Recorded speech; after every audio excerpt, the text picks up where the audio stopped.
Assalamualaikum warahmatullahi wabarakatuh. Alhamdulillahirabbil alamin. Wassalatu wassalamu ala asrofil anbiya'i wal mursalin wa ala alihi wa ashabi ajma'in. Asyhadu an la ilaha illallah wahdahu la syarikalah wa asyhadu anna Muhammadan abduhu wa rasuluh. Allahumma salli wa sallim ala sayyidina Muhammadin wa ala alihi wa ashabi amma ba'du. Segala puji hanya milik Allah Rabbi, segala zat yang ghafur, zat yang syukur, yang telah memberikan beribu-ribu nikmat yang tidak terukur. Nikmat iman, nikmat Islam, sampai nikmat sehat walafiat, sehingga kita bisa berkumpul pada saat ini yang insya Allah diberkahi Allah Subhanahu wa Ta'ala. Seandainya lautan yang ada di muka bumi ini Allah jadikan sebagai tinta, dan pepohonan Allah jadikan pena, dan dedaunan Allah jadikan kertas, niscaya ia tidak akan cukup untuk menuliskan nikmat-nikmat yang Allah berikan kepada kita. Selawat serta salam semoga tercurah limpahkan kepada Nabi akhiratul zaman, seorang Nabi yang lahirnya saja membuat goncangan alam semesta, membuat heboh para malaikat Allah Subhanahu wa Ta'ala, yang kalau bukan karenanya tidak akan Allah ciptakan alam semesta ini. Siapakah dia? Tidak lain dan tidak bukan, yaitu Nabi Muhammad SAW. Semoga keluarganya, sahabatnya, dan kita selaku umatnya yang mengikuti sunnah-sunnah semoga mendapatkan syafaatnya di yaumil akhir. Amin, amin, ya rabbal alamin. Yang saya hormati Ibu dosen pengampu mata kuliah Pendidikan Agama Islam, Ibu Dr. Hapni Laila Siregar SAG MA, dan yang saya sayangi teman-teman sejawat dan para pendengar sekalian. Hadirin yang dirahmati Allah Subhanahu wa Ta'ala. Di sini saya akan menyampaikan tausiah yang berjudul Hukum Merayakan Tahun Baru Masehi. Hadirin yang dirahmati Allah, sudah menjadi kelaziman setiap pergantian tahun baru Masehi selalu dirayakan masyarakat hampir di seluruh belahan dunia. Tidak terkecuali di Indonesia, penanggalan Masehi menjadi patokan waktu bergantinya hari dan bulan. Hal ini karena memang kalender Masehi berawal sudah sejak zaman dahulu kala, di mana saat Yunani dalam masa kejayaannya. Namun pada saat ini penanggalan secara umum tidak hanya kalender Masehi saja.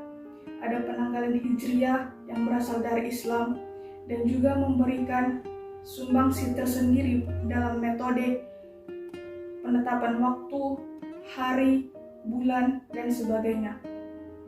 Tentu saja akhirnya ada juga yang dinamakan Tahun Baru Hijriah atau Tahun Baru Islam, yang ditandai saat Rasulullah hijrah dari Mekah ke Madinah.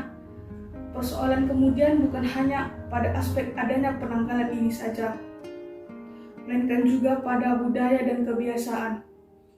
Penanggalan Masehi pada sebagian orang Islam dianggap tidak sesuai dengan Islam. Namun, dilemanya pada banyak orang di belahan dunia menggunakan penanggalan ini sebagai patokannya. Begitupun pada perusahaan dalam berbisnis, proses evaluasi dan tutup buku selalu berdasarkan pada penanggalan Masehi. Lantas, bagaimanakah jika tahun baru Masehi ini menjadi patokan umat Islam dalam keseharian? Dan bagaimanakah hukum merayakan tahun baru Masehi dalam Islam? Para hadirin yang dirahmati Allah Subhanahu wa Ta'ala. Pada beberapa pendapat ulama diketahui bahwa tahun baru Masehi adalah prosesi atau perayaan yang dilarang oleh Islam.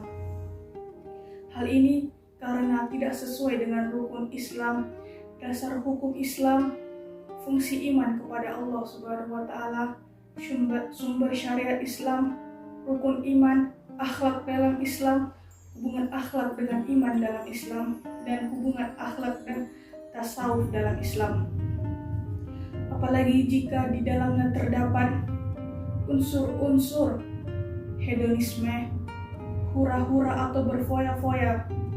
Perayaan tahun baru ini pada dasarnya adalah bukan hari raya umat Islam, melainkan perayaan dari para orang-orang non-muslim khususnya kaum Nasrani. Tahun baru ini dalam kebiasaannya dimulai dengan 1 Januari yang diresmikan oleh salah seorang kaisar Romawi, yaitu Kaisar Julius Caesar di tahun 46 sebelum Masehi. Namun dalam sejarah perayaan tahun baru ini kemudian diresmikan oleh pemimpin Katolik tertinggi, yaitu Paus Gregorius XII di tahun 1582. Sedangkan proses penetapan ini dilakukan juga oleh bangsa Eropa Barat yang menggunakan kalender Gregorian di tahun 1752. Bentuk perayaannya sangat beragam. Ada yang bisa berupa ibadah, melakukan aktivitas hiburan, karnaval, berkumpul dengan keluarga, dan lain sebagainya. Mengenai hukum perayaan tahun baru ini, ulama yang melarangnya memiliki 2 terkait hal tersebut. Yang pertama adalah mengenai larangan menyerupai kaum kafir, yaitu tasyabuh bi al-kufar, baik berupa perilaku atau kebiasaan, dan larangan untuk merayakan hari raya kaum kafir, yaitu tasyabuh bi al-kufar fi ayadahihim. Yang pertama, larangan menyerupai orang-orang kafir. Allah Subhanahu wa Ta'ala berfirman, Bismillahirrahmanirrahim. Ya ayyuhallazina amanu la taqulu ra'ina wa qulu unzurna wasma'u walil kafirina azabun alim. Yang berarti, wahai orang-orang yang beriman, janganlah kamu katakan ra'ina, tapi katakanlah unzurna, dan dengarkanlah. Dan orang-orang kafir akan mendapat azab yang pedih. Quran Surah Al-Baqarah ayat 104.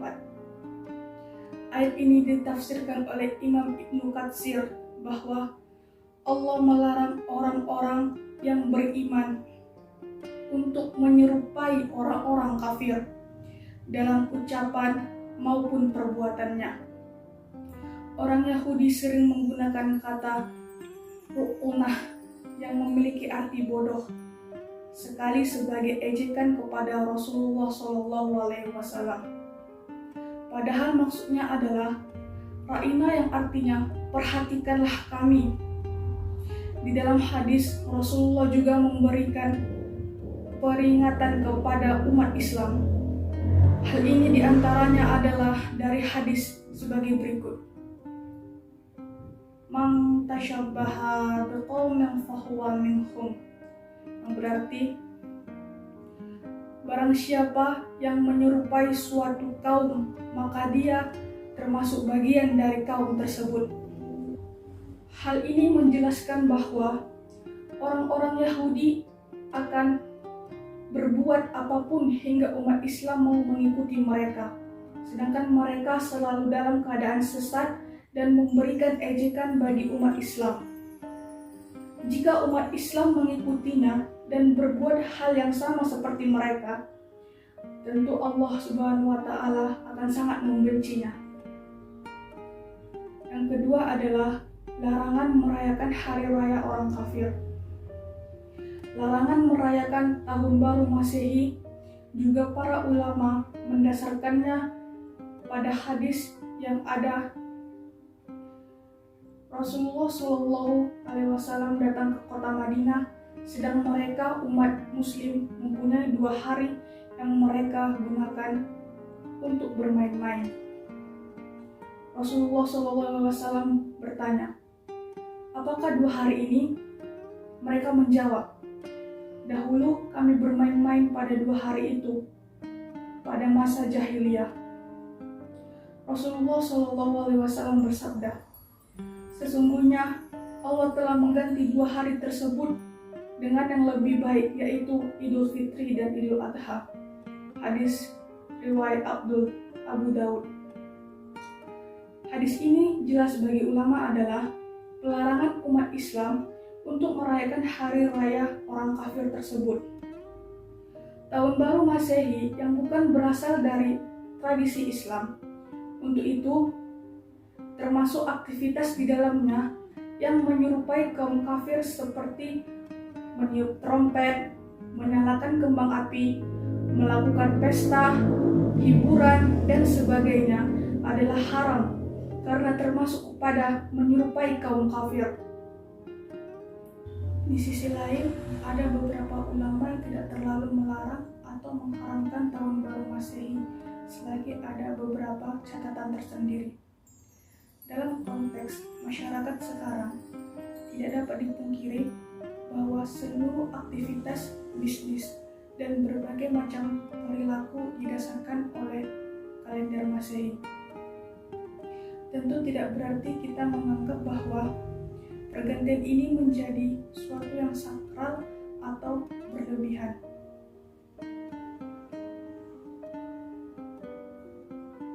Yang pertama adalah larangan. Yang pertama adalah tidak menganggap sesuatu yang sakral. Hadirin yang dirahmati Allah Subhanahu wa Ta'ala, walaupun ada tahun baru Masehi, maka umat Islam dilarang untuk menganggap sakral atau sesuatu yang berlebihan dari adanya tahun baru ini. Untuk anggap saja sesuatu yang biasa dan tidak perlu dibesar-besarkan atau digembar-gemborkan karena hal tersebut hal yang biasa saja. Maknanya adalah pergantian waktu dan menjadi patokan pergantian waktu berikutnya. Begitupun jika ingin menghayati setiap hari adalah pergantian waktu. Tidak ada yang spesial atau khusus. Yang kedua, tidak melakukan aktivitas peribadahan. Jika terdapat acara yang berkaitan dengan pergantian tahun baru Masehi, maka kita sebagai umat Islam tidak boleh melakukannya yang di dalamnya terdapat suatu peribadahan. Hal ini akan merusak iman dan juga merusak amalan ibadah kita sendiri.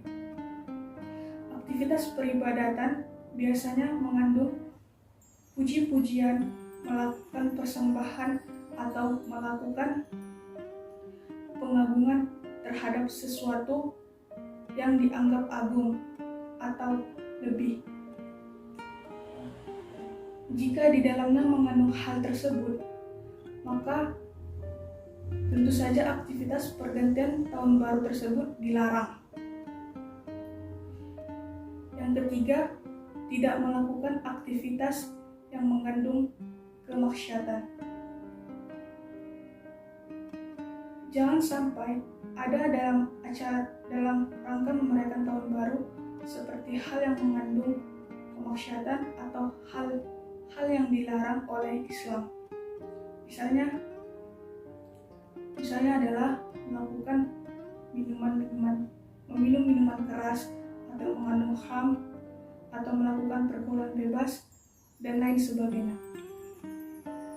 Larangan ini tentu saja sebagaimana telah Allah tentukan dalam Al-Quran. Apalagi jika di dalamnya mengandung aspek zina atau berpakaian yang tidak sesuai aturan menutup aurat. Yang keempat, mengambil hikmah dan evaluasi dari pergantian waktu. Mengambil hikmah dan evaluasi pergantian waktu adalah yang seharusnya dilakukan oleh umat Islam. Hadirin yang dirahmati Allah Subhanahu wa Ta'ala, kebanyakan orang-orang melakukannya dengan berfoya-foya dan melakukan hal-hal yang sia-sia. Padahal lakukan evaluasi, muhasabah, dan mengambil hikmah dari setiap perjalanan adalah yang harus dilakukan umat Islam daripada sekedar merayakan dan bersenang-senang. Tentu saja Allah tidak melarang manusia untuk merasakan kesenangan di dunia. Tapi di momen seperti ini, daripada terjebak oleh hal-hal yang bisa mengarah pada maksiat, tentu lakukan hal-hal yang bermanfaat seperti lakukan hal-hal yang bermanfaat jauh lebih baik. Yang kelima, tahun baru Islam tetaplah tahun baru Hijriah. Hadirin sekalian, bagaimanapun tahun baru Islam tetaplah tahun baru Hijriah. Hal ini ditandai dengan hijrahnya Rasulullah dari Mekah ke Madinah. Peristiwa ini mengandung sejarah dan makna terdalam untuk kita. Hikmah dan evaluasi ini adalah lebih baik dibanding hanya sekedar tahun baru Masehi yang umat Islam pun tidak dapat menghayati bagaimana sejarahnya. Para hadirin sekalian, dapat kita simpulkan bahwa merayakan tahun baru Masehi adalah haram hukumnya, apalagi bila mengisinya dengan melakukan yang sia-sia dan penuh maksiat yang menyesatkan. Namun ada pendapat yang membolehkan untuk melakukan hal-hal positif di dalamnya, seperti halnya mengadakan pengajian dengan syarat tidak disertai dengan niat untuk merayakan tahun baru, namun hanya untuk mengharapkan ridha Allah Subhanahu wa Ta'ala. Demikianlah tausiah yang dapat saya sampaikan. Semoga dapat memberi manfaat dan pelajaran untuk kita semua.